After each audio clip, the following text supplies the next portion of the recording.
Well, as the saying goes, go woke, go broke.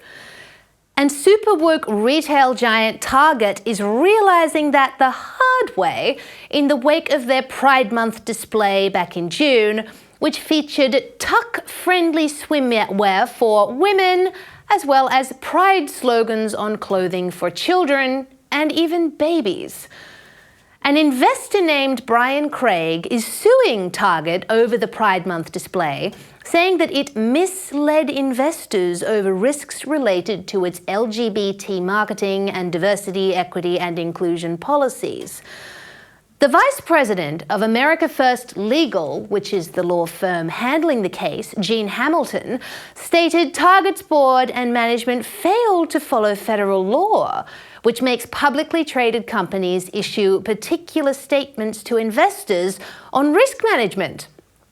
As alleged in our complaint, Target failed to execute its duty to its shareholders by making statements that led them to believe that political and social risks were being assessed, when in reality, the only thing Target's board and management cared about was how effectively they fulfilled the desires of various metrics advanced by left-wing stakeholders, Hamilton said.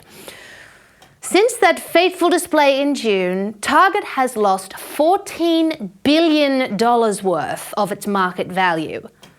No wonder investors like Brian Craig are ticked off. However, the woke ESG diversity and inclusion virus is so firmly entrenched in the corporate world, it is hard to see a way out. And of course, this woke ESG big corpo mania extends to the big banks. Now, this should frighten you, for the simple reason that banks control your money and have the ability to close accounts at their discretion. And there is nothing to stop them from doing so in the name of politics. Just ask former UKIP leader and chief Brexiteer Nigel Farage, who recently was hit in the proverbial wallet by his longtime bank Coutts. The bank unceremoniously closed his account simply because they felt Farage did not align with their supposed values, citing his friendship with Donald Trump as a problem and labeling Farage xenophobic and racist.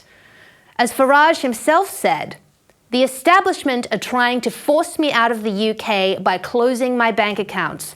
I have been given no explanation or recourse as to why this is happening to me." This is serious political persecution at the very highest level of our system. If they can do it to me, they can do it to you too. However, one of the most alarming things about this issue is that when Farage approached other banks to open an account, it was, sadly, no dice. I thought, well, there we are. I'll have to go and find a different bank. I've been to 7 banks, actually. Asked them all, could I have a personal and a business account? And the answer has been no in every single case. There is nothing irregular or unusual about what I do. The payments that go in and come out every month are pretty much the same. Fortunately, Coutts backed down after a public outcry, but the rest of us don't have that luxury. This is doubly worrying when you consider how quickly we are marching towards a cashless society. For example, Australia currently has 6,400 ATMs in total. That's down from 31,000 8 years ago. Not only that, ANZ and NAB, two of the big four banks, have both announced they are no longer permitting cash withdrawals over the counter at some of their outlets. This comes on the heels of a June survey by the Australian Banking Association and Accenture, which found 98.9% of all transactions were now taking place digitally, with huge growth in mobile wallets on smartphones. Now, the increasing trend towards being cashless, which was greatly exacerbated by the pandemic for obvious reasons, might seem innocuous. Heck, it might even seem convenient.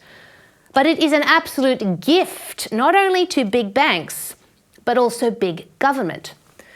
The more access governments have to the ins and outs of people's spending habits, and the more control over the value of currency, the less accountable they are to the voters. Why is this? Well, the more the government can fund itself via debt and printing money, the less reliant it is on your tax dollars, which means politicians have less incentive to live up to their promises. This is why governments hate cryptocurrencies, which are totally decentralized and provide taxpayers with some level of financial independence from government. So, could a mass movement to cryptocurrency be the one true way to hold big government's feet to the fire?